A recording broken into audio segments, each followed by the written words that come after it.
और ये सिद्धांत घटित कर लें, भगवान मुझे देख रहा है, मुझे सुन रहा है और जान रहा है।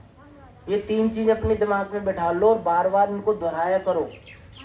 जैसे मैं हाथ पैर हिला रहा हूँ, आपकी नजर कभी घर पे चली जाए, मन का चिंतन कभी पीछे चला जाए, तो मेरी हरकत, कब मैंने हाथ उठा दिया, कब गिरा दिया, आपकी नजर से बच सकता है। लेकिन मैं कितना हाथ पैर शरीर हिला रहा हूँ, वो सब भगवान के ज्ञान में रिकॉर्ड है। आपने देखा होगा, लिखा होता है आप सीसीटीवी कैमरे की नजर में हैं, बैंक आदि में जाते हैं तो आप ये दिमाग में भर लो, हम सीसीटीवी कैमरे यानी परमात्मा की नजर में हैं। ये दिमाग में बनाओ, इसको बार बार याद करो, बार बार हर जगह, मैं भगवान की नजर में हूँ।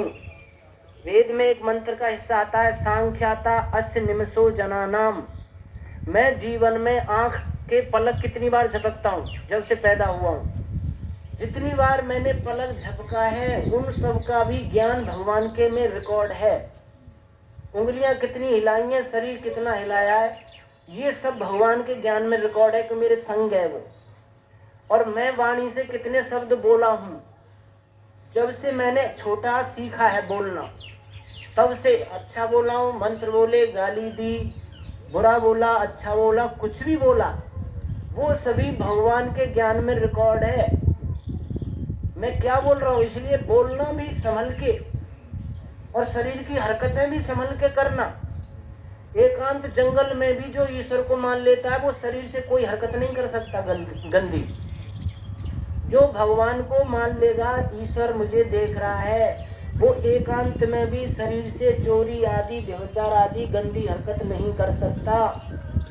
ऐसे समझो जैसे कोई बच्चा माँ बाप के पास बैठा हो और माँ बाप से डरकर कोई गलत हरकत नहीं कर सकता। मेरे माँ बाप देख रहे हैं मुझे और मुझे दंड देंगे, गलत हरकत हो गई तो कितना सावधान रहता है बड़ों के सामने।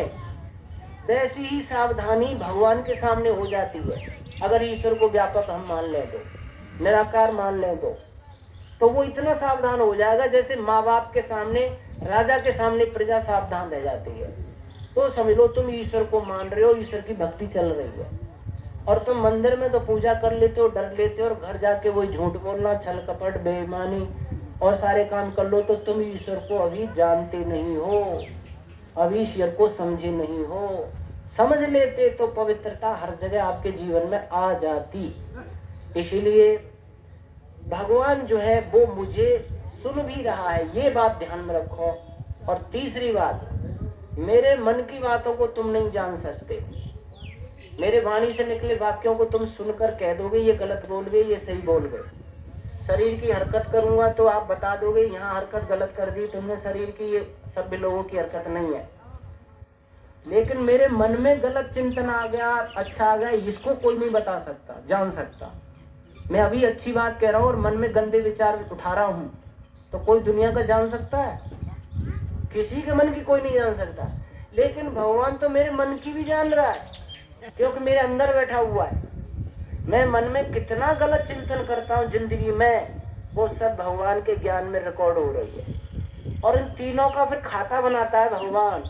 कितना गलत सोचा इसने, कितना अच्छा सोचा, कितना गलत बोला, कितना अच्छा बोला, कितनी शरीर से अच्छी हरकतें की, कितनी गलत की, उस सब का फिर रिकॉर्ड बनेगा। उसके अनुसार फिर मुझे जन्म मिलेगा, फिर सुख दुख मिलेंगे, योनियां मिलेंगी, मनुष्य का मिलेगा कि पशु पक्षी बनूंगा, कि कीड़ा मकोड़ा बनूंगा, कि मनुष्य में भी बहुत ज्यादा दुख झेलने पड़ेंगे, कि सुखी में जीवन होगा।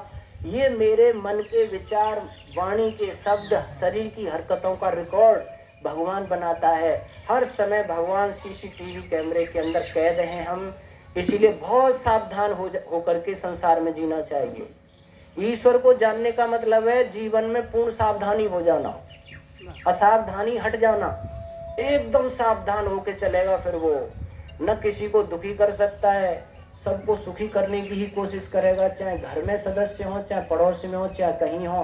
क्योंकि मुझे तो भगवान के अंदर रिकॉर्डिंग देनी है अपनी, भगवान के कैमरे में मुझे अपनी रिकॉर्डिंग देनी है, अच्छी रिकॉर्डिंग, जिससे मेरा अगला जीवन भी और लोकांतर भी मेरे सुंदर और सुखद बने।